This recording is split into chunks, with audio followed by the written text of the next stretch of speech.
From CRI Simple Numbers, this is Profitability Playbook, the Simple Numbers Podcast, a podcast for those who champion market growth and anchor the nation's economy, small businesses, and entrepreneurs. Hey there. Welcome to another episode of the Simple Numbers Profitability Playbook podcast. I'm Mike Maxson. That's Brandon Gray, back for another episode.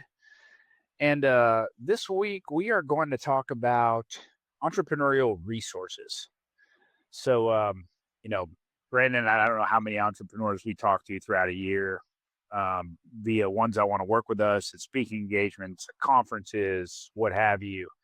But one of the common things that comes up is just like, hey, what are other business owners in? Sometimes I feel like I'm on an island. Exactly. Sometimes I feel like I'm running into problems. Is anyone else running into these problems, or how are they solving them? And they always ask us, well, what do you guys know of? What do y'all do? Or anything you can give me. Right. So You nailed it. It's one of those things to where there are certain issues inside your business, and this is the first time that you're dealing with them, and you can't really go talk to your team about them. Sometimes because it involves them. You're probably not going to go talk to your spouse about it in a lot of settings unless both of you are involved in the business, just because a lot of folks are trying to keep home life a little bit separate from the office. And so it becomes, well, I need some help. Where can I find it? And fortunately, in getting to deal with entrepreneurs for over 20 years, you kind of pick up on a few things. And we can provide some guidance many times, but there's also some other resources that we typically recommend there. So we'll kind of go through the list of these, try to go through to the best of our knowledge, perhaps on, what the advantages are, what the disadvantages may be. And then of course, if you guys have additional comments or feedback on these things, just let us know. We're happy to include those as we move forward with additional episodes. So yeah, you ready? let's do it. Hey, by the way, before we jump in, Center Star, which is where I live, was mentioned on the news Saturday. Oh boy. Yeah. Tornado. So we had Everyone all right? oh yeah, we're good. There was some damage to a few homes and a lot of trees, but Well, they ripped through the other night, man. I mean, no doubt. That was loud. I mean, that sounded like a bombing campaign out there. I mean, it was usually like really big storms like that, especially around here, an hour or two or something like that. But that was like all night. Yeah. Yeah. I mean, so here's the segue. When a tornado comes through your business, what are the resources that can help? So did you like that? Like it. I've worked on that all morning. So we'll go with probably the one that we see. I wouldn't say necessarily is the most common, but it's definitely one of the larger resources that a lot of our clients have gotten a lot of value from. And Simple Numbers has gotten a lot of value from this group as well. And that's the Entrepreneurs Organization. Yeah. So for those of you not familiar with them, go check out EO for short, Entrepreneurs Organization. It is a global organization, and most major cities in the U.S. have a chapter. So there's likely one close by to you. So what we love to tell is that it was one of the things that back in 2002 became a directing force as to what became Simple Numbers as we know it today. And great group of entrepreneurs. I believe you got to be about $1 million in revenue to qualify either the founder or the majority owner of the business. And there's a few other little things there, I believe, along qualifications and what have you there. But what I really like about the group is it is very strict non-solicitation. So it's not one of those groups you show up at and it's to hand out business cards and try to get people to buy from you. That's a surefire way to get kicked out. And so when you remove that barrier, folks open up. They know that they're with a group of fellow entrepreneurs who are happy to discuss issues, willing to share. One of their principles is the Gestalt principle, which is you speak from experience, which is really powerful. And a lot of learning events as well. So I believe the way it's organized is each chapter also has what they call forums, which is a subgroup, and you might have 10 other entrepreneurs in your forum. You meet quarterly with that forum, go through different topics, issues you're facing in your business. There's a requirement for attendance. So I think you get a couple of misses, but beyond that, you're expected to be there. So definitely you want folks that are engaged and involved. So you get a lot of exposure through the forum, and we've done quite a bit of work with forums.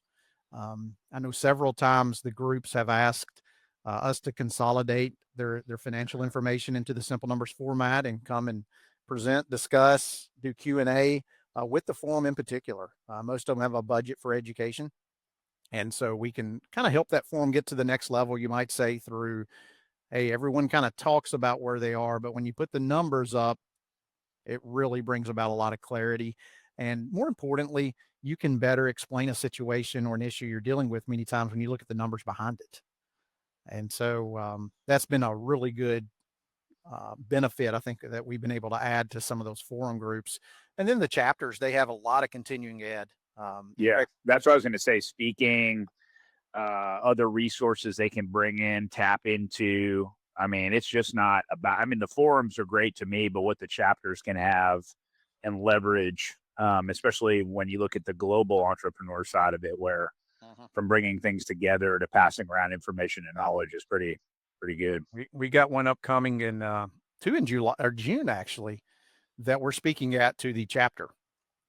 So they had a topic around, profitability or cash flow or simple numbers process and things like that. And so we're speaking to a group, and then a group of global entrepreneurs in in June, both part of the EO. So that's one that's very popular there. Oh, Brandon, one thing too about it, to anyone who's listening who might be an EO, we always do a complimentary webinar for any EO forum that would like us to do it. I've done several. So if you're a EO forum and you just want a Zoom meeting on some simple numbers, high level finance stuff, happy to do it. We do that for that organization, as they've included us a lot, helped us out a lot over the years, and so we're always happy to just be a value add to any sort of forum session if you ever want to do it. Good deal. The next one we hear a lot about, very similar to EO in many regards, is Vistage. So similar, and don't have the specifics around the requirements and what have you, but nonetheless, a group of entrepreneurs, most major U.S. cities have a chapter.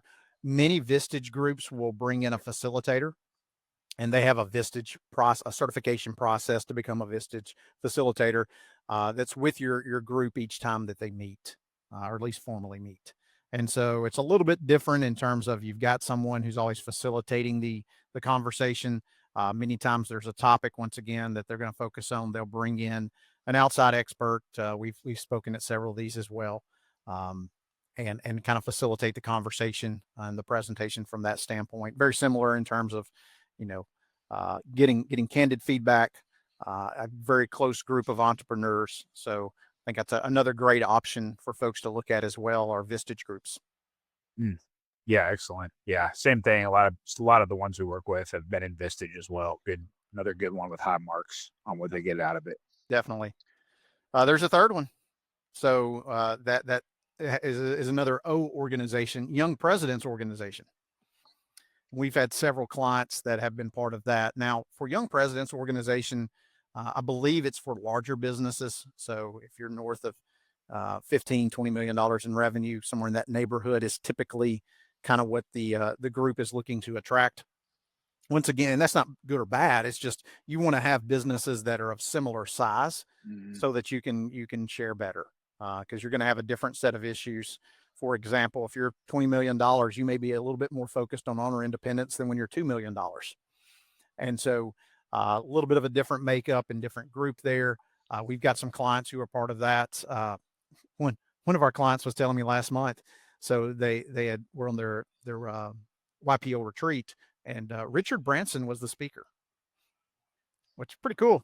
Big name. They got to spend some time with him, learn a little bit more about some of his thoughts and things that he's passionate about, and really cool stories came from that. So, like I said, a lot of times a little bit of a larger organization group, but similar type of process. Great group of fellow entrepreneurs that you're going to get good guidance from as well. Yeah, awesome. What else you got? Those are the big groups. Now, from there, there's a lot of other resources that we're going to kind of dive into here next. One is what we would call a peer group. So most industries have these, and there's good and bad with them. Okay. So the reason why I say good and bad is that on the good side, they're in your industry. Everybody kind of knows, with some things that, whether it's terminology or systems and processes or practices or what have you there. We've got clients that are in a legal industry peer group. And so all of them kind of are facing very similar things. It might be more specific around marketing, in the legal industry, or if legislation is impacting something, they're going to be much more laser focused on that than maybe some of the more general entrepreneurial groups, which is really good. The downside to it is also its strength. It is industry specific. And so sometimes you miss out on some of the things that may be taking place elsewhere that you could benefit from, because, you're kind of consolidating it to a group of folks that are maybe a little bit more focused. And, I'll give you a good example. A lot of those of you that are clients have probably heard this one, but when it comes to things like productivity and scheduling, the dental industry is one of the best. And so as we talk about productivity and scheduling with our clients, we'll use examples from the dental industry. And so that can kind of help bridge that gap that sometimes when you don't get the exposure from other industries, that can help. But I've seen really good relationships form through the industry peer groups. Once again, it's one of those that we participate in. I don't know, Mike, how many do you think we have that we work really closely with? Oh gosh. I mean, probably a dozen. Yeah, easily. Yeah, I was definitely thinking 10 or more for sure. Yeah. And most of them, they'll have a couple of times a year, like an annual event. And we've presented at some of those to where everybody's getting together. And then you geographically many times have smaller groups that get together. And, whether it's with the smaller groups, a lot of it is looking at the financials through the simple numbers process, and being able to not only take each individual company and kind of give them a little bit of guidance, but to look at the group in total, which is really cool, because then you're getting industry specific. Everybody's very similar in their business model, and being able to say, all right, this group of 8 companies, this is what we look like together, and then compare your company to what the basket of companies together looks like. And so that folks all the time saying, hey, what's the industry best on this, or what should this number be KPI wise based upon peers or industry? And there's a few that they're still gonna be a little bit different, a few outliers, but it gets you a little bit closer. We can look at things like marketing percentage of gross margin or revenue, and we can look at total labor efficiency and get it much more granular, and trade capital signatures and some of those kind of things. And so you can really kind of get a more apples to apples comparison on that. So really think if you can participate in that, it's a really good one. Just be cognizant and know I might not want to only participate in that just because I'm only getting my industry specific. Oh, one thing we should mention there. So the simple numbers peer groups. That's right. Yeah, we do that. We offer that with ourselves. When we were doing the community model, obviously the power of these groups have really influenced us since we have continued in, building what we offer our clients here. And our community model actually has a peer group component to it, where we do organize it by industry, or at least by business model, as close as we can. I mean, obviously you can't, we'd be running 400 different peer groups if you're that specific with it. But, construction peer group, for example, would have various facets of construction in there. But the idea is to obviously bring people in similar style of industries that could experience similar issues, problems, pressures, anything needed there to discuss. And so the power of peer groups is real, and our commitment to facilitating those continues. And then not only just from a meeting and talking standpoint, but how deep do you want to go with the peer groups? Right. Like Brendan mentioned, do we do data sharing, aggregate data comparisons? running through individual company scenarios where someone's like, hey, show my data and let the group ask me questions, right? And things like that of really putting yourself out there to get feedback from everybody. So we love that piece of it. Highly recommend a peer group. And I know businesses are at various points, or entrepreneurs, I'm sorry, are at various points in their journey where, man, they might not want to afford something like EO at the moment, or they might not want to commit to some sort of group that is sort of a required commitment that they got to put a lot of time into just based on the nature of what they're up against. But sometimes peer groups can be those virtual meetings where you can hop in and, hey, I can be with people that are going through what I'm going through, and then add some extra components to it. One of the things that I've really enjoyed about the Simple Numbers peer groups have been the connections that were made. So everyone that I facilitated, I guess we got about 10 of them off the top of my head that I counted, I've had someone contact me after the session and say, hey, can you connect me with so-and-so? And whether it was something that came up around insurance coverages, a marketing technique, another expert that they mentioned,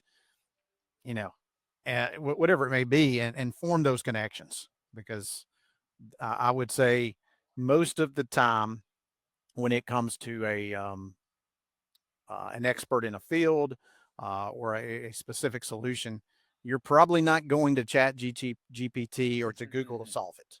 You want to talk to somebody who's dealt with it and had success with it and can refer it or make a strong recommendation.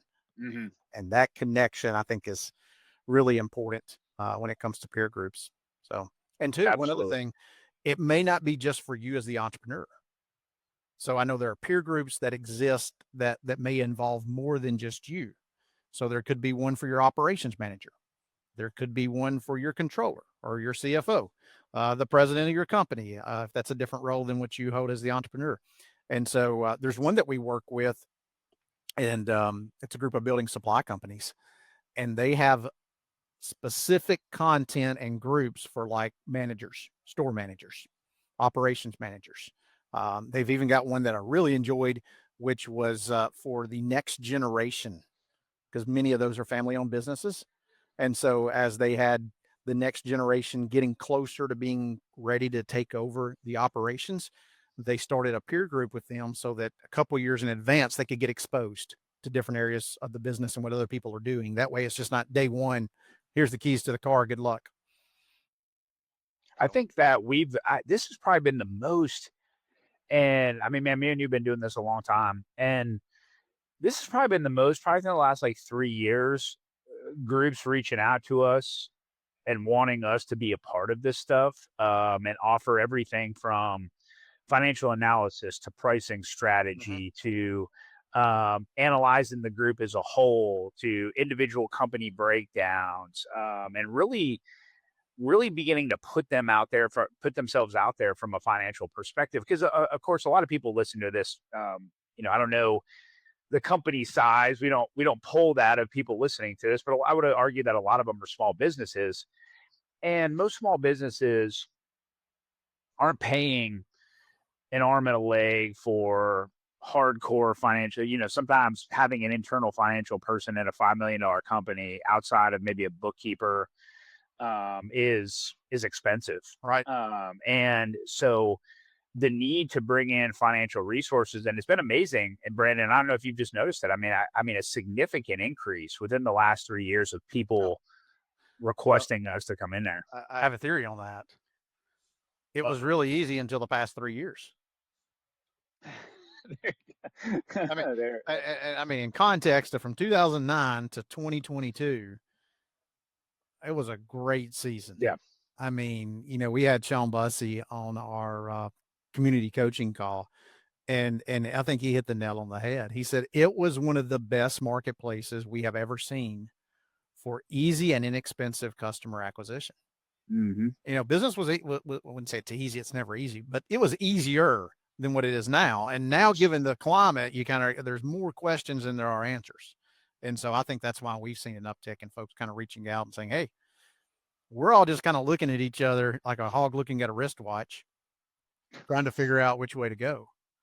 and yes, Alan, that was for you, because I know you, when you listen to this, you love those analogies. But nonetheless, so they reach out and go, hey, who else can we talk to? So I've got one more group, Mike. I saved my favorite for last. I know it's coming. Bring it. Masterminds. Yep. So a term is thrown around a lot. And I would say it may go by a different name in different settings. But that being said, finding a group that is what we would call a mastermind group. So here's some kind of the characteristics of that group. It typically comes from a diverse group of businesses. It comes from a group that is also most of the time very seasoned. So they got a little bit of gray in their beard. They've experienced the highs and they've experienced the lows. It is a group that is very willing to challenge each other. And I think that's a key component. You don't want everybody just kind of telling their problems and no one holding each other accountable. They challenge and hold each other accountable from that. And they also many times develop a very personal relationship with that. And so it kind of like the name states, mastermind. It's a group of masters at whatever their craft skill of being an entrepreneur may be.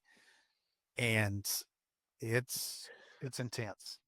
So real quick, can we just set this stage? Because I got to say it. I'm willing to say it on the podcast because everyone needs to hear. You're making me this nervous. stuff. Yeah, I know. So Brandon and I are notorious for the walking around BSing about ideas, and it usually happening somehow in a meeting in the hallway, bumping into each other. And that's how we started off with the Simple Numbers Mastermind. And so what was this? Was this 2018? 2019? The original conversation, the first started long before then. Oh yeah. It took like 3 years of me and him talking about it. 2018 was when we launched it. Yeah. And so anyways, we get, I don't know, we had like 12 businesses maybe in the first one. So we go up to Nashville. And by the way, we priced it wrong. We set it up wrong. And it actually turned out to be a phenomenal event. But we like me and Brandon are very entrepreneurial, so we're definitely versed in messing things up. And we had maybe one of the best entrepreneurial experiences. But man, we drank a lot, we spent a lot, we met a lot, and man, yeah, they were. They ran up a pretty good bill at the restaurant. Oh yeah. So yeah, that was one of them texting Julianne at like midnight, like your credit card's gonna get an alert. But like Mike said, it was the best thing that initial meeting Yes. brought everyone together. Yes. And so that was really strong. Great experience that we had with it. And I would say too, we, as Mike mentioned, we run a simple numbers mastermind. But we've had clients that participate in other mastermind groups as well, in very similar experiences and feedback. And so the key is it's kind of that next level to where, you're really kind of honing in, and many times they are self-started. So someone realizes, hey, I want to up my game, but I'm really selective as to who I'm going to let in the group. And it's kind of invitation only kind of deal. So they reach out to 4 or 5 other folks and they say, well, I'd be interested, but I also know this person who'd be interested. And, you get a really strong group together. The key to making it work is if you go on that kind of self side of formation, you need to have a facilitator. Mm-hmm. You really need to have someone kind of be able to somewhat corral the cats and keep the room under control. And for us, it's Brandon. Yeah, I try my best. There's a lot of folks out there who specialize and can do that. But that being said, I think that's the key ingredient of, if you just kind of say, hey, we've got 6 business owners and we're going to have dinner every second Tuesday night or something, it's kind of like, that's probably going to turn into more of a social event. You need the facilitator to make it work. Yeah, a level of structure is key. Ours is real finance based, but also we've made it and graduated it into other topics as well. And we've done everything from we obviously have guest speakers. We've done visits to different types of businesses, fun ones and serious ones, to learn about processes, to learn about different things. And really been a cool journey to have those things. And now, once upon a time, we used to do like full day. all finance. Now we break it up into 2 half days. We do group events, obviously dinners. We rent houses and spend that time together. And you'd be amazed at how much business talk is going on. I mean, it's not just in the meeting, but it's, hey, we're sending the waiter down the street to pick up a bottle of liquor we didn't want, as I'm talking to another guy about how to better, look for a new operations person that I've had trouble finding in the company. I mean, just constant business talk, and it's people who are uber passionate about it. And man, does it drive serious results. It is a growth catalyst. And so if you're an entrepreneur and you're kind of going, I'm kind of stale, business is okay, but it could be better. But you're the driver, and it's going to reflect your attitude, your personality, and your mindset. And it's also going to reflect your ceiling. Law of the lid, as John Maxwell says. So if you kind of find yourself in that position, I would find a mastermind group, because we've just seen it transform folks, take them to a different level. Awesome. I think that's good. I mean, we could go, I thought about this when I thought about this when we first kicked it off. Like, we talk about outside consulting. You can go very specific and the resources around everything that's out there. But I think just these are great starting points. So if you're participating in them, great, keep it up. If not, highly, highly recommend it. Because once again, it's a lonely life on the island. Sure, for sure. And we can, maybe this is just teeing off future episodes down the road if we get into things like everything from outside consultants to software to, I mean, there's a million ways you can slice this, but we thought this was a good starting point to reach out to everyone on and let them know that, because again, a lot of calls come in of people legit, I've never been in a group like this, and I've never done this, and this group is a lot different, and so we really push these, and we think it's a good thing for business owners to take part in. Good deal. Well, awesome, man. We kept it on the rails for the most part today, so that's enough. Hey, I got one more thing I almost forgot about. Oh, so I mentioned this last week. We've got a simple numbers workshop offering. We've had a couple of people already reach out who are interested in that. Go to our website, contact us, email Mike, email myself. It's basically going to be the simple numbers playbook. So it's the process on running a profitable business, and we're going to take you through what that looks like. So if you're interested in that, please reach out as we get kind of the specifics around how many folks. We are limiting that, around 8 to 10 companies. So once it fills up, it fills up.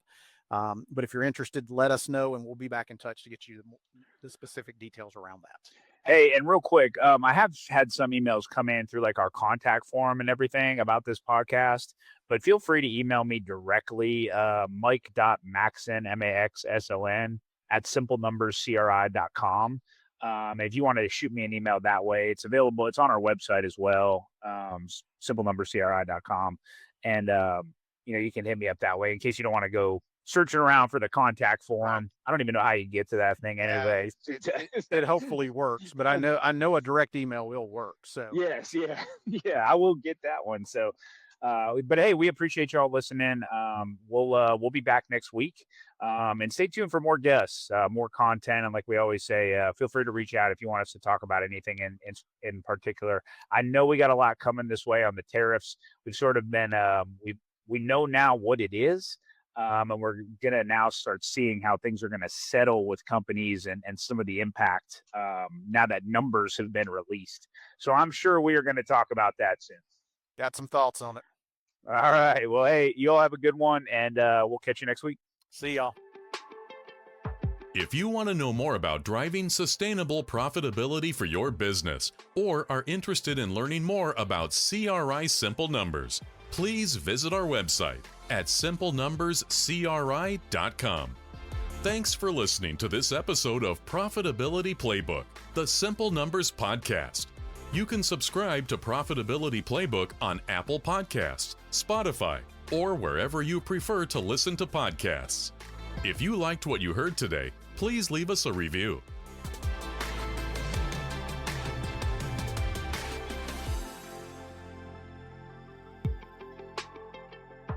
The views expressed on Profitability Playbook, the Simple Numbers podcast, are those of the presenter and moderator and do not necessarily reflect the views of CRI Simple Numbers or the CRI family of companies. This podcast is intended for informational and educational purposes only and is not intended to replace professional advice received directly. Consult with your CRI Simple Numbers advisor or another trusted professional if you have questions about your specific situation.